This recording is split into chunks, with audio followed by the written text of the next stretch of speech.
اور ہمیشہ تم نے ایک قدم پیچھے چلنا پسند کیا۔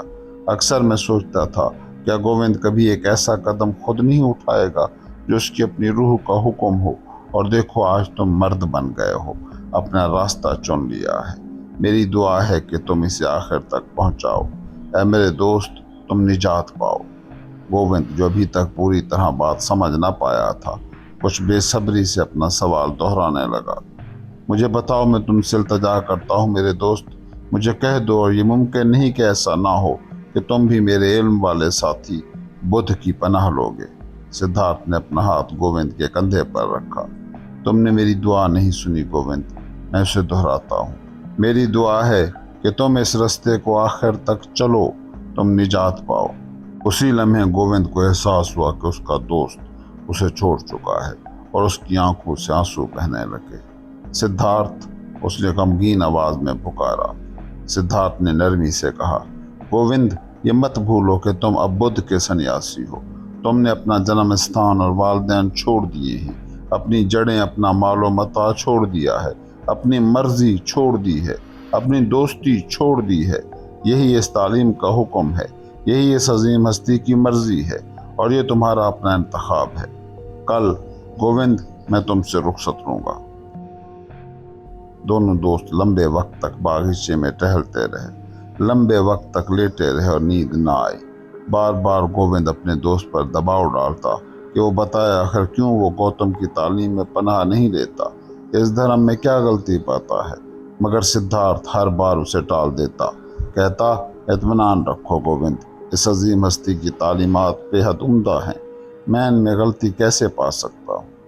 اگلی صبح سویرے بدھ کا ایک قدیم بھکشو باغ میں گھومتا ہوا آیا، اور تمام نئے آنے والوں کو جنہوں نے بدھ کی تعلیم میں پناہ لی تھی پکار کر جمع کیا تاکہ انہیں زرد چوغے دیے جائیں اور ان کے نئے مرتبے کے ابتدائی اسباق اور ذمہ داریاں سکھائی جائیں۔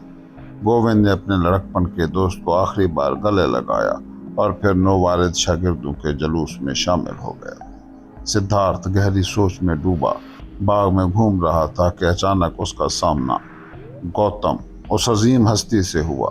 اس نے عقیدت سے سلام کیا، اور جب اس نے بدھ کی آنکھوں میں ایسی مہربانی اور امن دیکھا تو اس کے دل میں ہمت پیدا ہوئی کہ اس مقدس ہستی سے گفتگو کی اجازت مانگے۔ خاموشی سے بدھ نے اشارے سے اجازت دے دی۔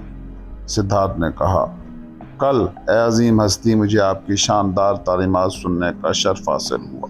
میں اپنے دوست کے ساتھ بہت دور سے آیا تھا تاکہ یہ دھرم سن سکوں، اور اب میرا دوست آپ کے شاگردوں میں شامل ہو گیا ہے، آپ کی پناہ لے لی ہے، مگر میں دوبارہ اپنی یاترا پر نکل رہا ہوں۔ جیسا تم چاہو، اس عظیم ہستی نے شائستگی سے کہا۔ سدھارتھ نے بات جاری رکھی، میری بات شاید کچھ جری ہو، مگر میں نہیں چاہتا کہ آپ کے حضور سے اس وقت تک رخصت لوں جب تک اپنے خیالات آپ سے صاف گوئی سے بیان نہ کر دوں۔ کیا یہ ممکن ہے کہ آپ مجھے چند لمحے اور سماعت کا شرف دیں؟ خاموشی سے بدھ نے اشارے سے ہمی بھر لی۔ سدھارتھ نے کہا، اے نہایت محترم ہستی، آپ کی تعلیمات میں ایک چیز ایسی ہے جس نے مجھے خاص طور پر متاثر کیا ہے۔ آپ کے دھرم میں سب کچھ بالکل واضح اور ثابت شدہ ہے۔ آپ دنیا کو ایک مکمل زنجیر کی صورت میں دکھاتے ہیں، ایسی زنجیر جو کبھی اور کہیں بھی ٹوٹتی نہیں، ایک ابدی سلسلہ جو اسباب اور نتائج سے جڑا ہوا ہے۔ اس سے پہلے کبھی یہ منظر اتنی صفائی سے نظر نہیں آیا، کبھی اتنی ناقابل تردید صورت میں پیش نہیں ہوا۔ سچ تو یہ ہے کہ کسی بھی برہمن کا دل تیز دھڑکنے لگتا جب وہ آپ کی تعلیمات کے ذریعے دنیا کو ایک مکمل، بغیر کسی خلا کے شیشے کی طرح شفاف، نہ قسمت پر منحصر اور نہ دیوتاؤں پر دیکھ پاتا۔ یہ دنیا اچھی ہے یا بری، اور اس میں زندگی دکھ ہے یا خوشی، یہ سوال ہم فی الحال چھوڑ دیں، کیونکہ شاید یہ اصلی معاملہ نہیں، لیکن دنیا کی یکتائی، تمام واقعات کا تسلسل، بڑی اور چھوٹی تمام چیزوں کا ایک ہی دھارے میں بہنا، ایک ہی قانون علت و معلول، پیدا ہونے اور مٹنے کا قانون، یہ سب آپ کی عظیم تعلیم سے روشن ہو کر سامنے آتا ہے اے کامل ہستی۔ مگر اب آپ ہی کی تعلیم کے مطابق اس یکسانی اور منطقی تسلسل میں ایک جگہ رکاوٹ پیدا ہو جاتی ہے، ایک چھوٹا سا شگاف ہے جس سے اس یکتائی کی دنیا میں کوئی اجنبی شے آتی ہے، کوئی نئی چیز جو پہلے یہاں نہ تھی، جسے دکھایا یا ثابت نہیں کیا جا سکتا۔ یہ آپ کی وہ تعلیم ہے جو دنیا سے ماورا ہونے اور نجات کی ہے۔ اس چھوٹے سے شگاف کے ساتھ ہی دنیا کے اس ابدی اور متحد قانون کا ڈھانچہ ٹوٹ کر بکھر جاتا ہے، بے اثر ہو جاتا ہے۔ مجھے معاف فرمائیے گا کہ میں نے یہ اعتراض زبان پر لایا۔ گوتم نے خاموشی سے بغیر کسی تاثر کے اس کی بات سنی، پھر اپنی مہربان، شائستہ اور صاف آواز میں فرمایا، تم نے میری تعلیمات سنی ہیں اے برہمن کے بیٹے، اور یہ تمہارے لیے اچھا ہے کہ تم نے ان پر اتنی گہری سوچ بچار کی۔ تمہیں ان میں ایک خلا، ایک خطا نظر آئی ہے، تم اس پر غور کرتے ہو، لیکن مجھے تمہیں ایک بات سے آگاہ کرنے دو اے سوال کرنے والے کہ آراء اور الفاظ کی الجھن سے ہوشیار رہنا۔ آراء کی حقیقت کم ہی ہوتی ہے، چاہے وہ کتنی ہی خوشنما ہوں یا ناپسندیدہ، عقل مند ہوں یا بے وقوفانہ۔ کوئی بھی انہیں اپنا سکتا ہے، کوئی بھی انہیں رد کر سکتا ہے، مگر جو تعلیم تم نے مجھ سے سنی وہ میری رائے نہیں ہے، اور اس کا مقصد متجسس کو دنیا سمجھانا نہیں ہے، اس کا مقصد کچھ اور ہے، دکھ سے نجات۔ یہی نجات گوتم سکھاتا ہے اور کچھ نہیں۔ نوجوان نے جواب دیا، اے عظیم ہستی، آپ مجھ سے ناراض نہ ہوں، میں نے آپ سے یہ بات جھگڑنے یا الفاظ کی بحث کے لیے نہیں کی۔ واقعی آپ درست فرماتے ہیں، آراء کی وقت کم ہے، مگر مجھے یہ بھی کہنے دیجیے، میں نے ایک لمحے کے لیے بھی آپ پر شک نہیں کیا، میں نے کبھی شک نہیں کیا کہ آپ بدھ ہیں، کہ آپ اس منزل پر پہنچ چکے ہیں، اس بلند ترین منزل پر جس کی جستجو میں ہزاروں برہمن اور برہمنوں کے بیٹے سرگرداں ہیں۔ آپ کو موت سے نجات مل چکی ہے۔ یہ نجات آپ کو اس وقت ملی جب آپ اپنی ہی جستجو میں لگے ہوئے تھے، اپنے ہی راستے پر چل رہے تھے۔ یہ آپ کو سوچ، مراقبہ، علم اور بیداری کے ذریعے ملی، نہ کہ کسی تعلیم کے ذریعے۔ اور میرا خیال یہ ہے اے عظیم ہستی کہ کوئی بھی تعلیم کے ذریعے نجات حاصل نہیں کر سکتا، کبھی بھی نہیں۔ اے محترم، آپ لفظوں اور اپنی تعلیم کے ذریعے دوسروں کو وہ نہیں دکھا سکیں گے جو آپ کو اپنی بیداری کے لمحے میں حاصل ہوا۔ بدھ کی اس صاف اور محترم تعلیم میں بہت کچھ ہے۔ اس کے ذریعے کئی لوگ سیدھی راہ پر جینا اور برائی سے بچنا سیکھتے ہیں، مگر ایک چیز اس میں نہیں ہے، وہ راز جو عظیم ہستی نے خود محسوس کیا، وہ راز جو لاکھوں میں صرف آپ کے حصے میں آیا۔ یہ وہی بات تھی جو میں نے محسوس کی جب میں نے یہ تعلیم سنی۔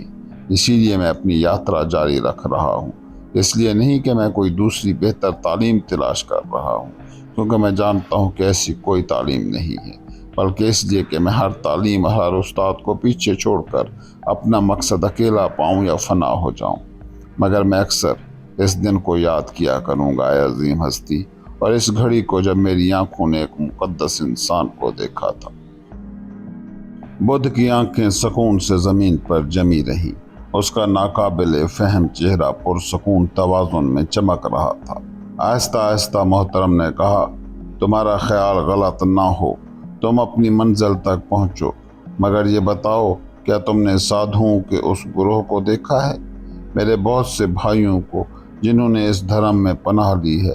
اور کیا تم یقین کرتے ہو اے انجانے سادھو کہ اگر وہ سب اس دھرم کو چھوڑ کر دنیا کی زندگی اور اس کی لذتوں میں واپس لوٹ جائیں تو وہ سب بہتر ہو جائیں گے؟ سدھارتھ نے پکار کر کہا، میں کبھی ایسا نہیں سوچ سکتا۔ وہ سب اسی دھرم پر قائم رہیں، وہ سب اپنی منزل کو پالیں۔ مجھے کسی دوسرے کی زندگی پر فیصلہ دینا مناسب نہیں، صرف اپنے ہی لیے میں فیصلہ کروں گا، چنوں گا، رد کروں گا۔ آتما سے نجات ہی ہے جو ہم سادھو ڈھونڈتے ہیں اے عظیم ہستی۔ اگر میں آپ کے شاگردوں میں شامل ہو جاؤں اے محترم، تو میرا خوف یہ ہے کہ میری آتما صرف بظاہر دھوکے سے سکون پا لے اور نجات پائے، مگر حقیقت میں وہ زندہ رہے اور مزید پھول جائے، کیونکہ میں اس دھرم کو، اس سے وابستگی کو، آپ سے محبت کو اور بھکشوں کی سنگت کو اپنی آتما بنا لوں گا۔ بدھ نے ہلکی سی مسکراہٹ کے ساتھ پرعزم روشنی اور دوستانہ انداز میں سیدھا اس اجنبی کے چہرے کی طرف دیکھا اور بمشکل نظر آنے والے اشارے سے اسے رخصت کیا۔ تم ہوشیار رہو اے سادھو، محترم نے کہا، تم ہوشیاری سے بات کرتے ہو میرے دوست، مگر ضرورت سے زیادہ ہوشیاری سے بچ کر رہنا۔ بدھ چل دیے، مگر ان کی نظر اور ان کی ہلکی سی مسکراہٹ سدھارتھ کی یاد میں ہمیشہ کے لیے نقش ہو گئی۔ میں نے کبھی کسی انسان کو اس طرح دیکھتے اور مسکراتے اور بیٹھتے اور چلتے نہیں دیکھا، اس نے سوچا۔ میں بھی چاہوں گا کہ میں اسی طرح دیکھ سکوں اور مسکرا سکوں اور بیٹھ سکوں اور چل سکوں، اتنی آزادی سے، اتنے وقار کے ساتھ، اتنے رازدارانہ اور اتنے کھلے انداز میں، اتنے معصوم اور اتنے پراسرار طریقے سے۔ سچ تو یہ ہے کہ صرف وہی انسان جو اپنے باطن کے عین مرکز تک پہنچ چکا ہو اس طرح دیکھ اور چل سکتا ہے۔ بہت اچھا، میں بھی اب اپنے باطن کے عین مرکز تک پہنچنے کی جستجو کروں گا۔ میں نے ایک ہی آدمی دیکھا ہے، سدھارتھ نے سوچا، ایک ہی انسان جس کے سامنے مجھے اپنی آنکھیں جھکانی پڑیں۔ میں نہیں چاہتا کہ دوبارہ کسی اور کے سامنے جھکوں۔ کبھی بھی میں کسی اور دھرم کے لالچ میں نہیں آؤں گا، کیونکہ اس انسان کے دھرم نے مجھے لالچ نہیں دیا۔ بدھ نے مجھے لوٹ لیا ہے، سدھارتھ نے سوچا، اس نے مجھے لوٹ لیا اور پھر بھی مجھے اس سے کہیں زیادہ دے دیا۔ اس نے مجھ سے میرا دوست چھین لیا، وہ دوست جو مجھ پر یقین کرتا تھا اور اب اس پر یقین کرتا ہے، جو میرا سایہ تھا اور اب گوتم کا سایہ ہے، مگر اس نے مجھے سدھارتھ دے دیا، مجھے میرا اپنا آپ دے دیا۔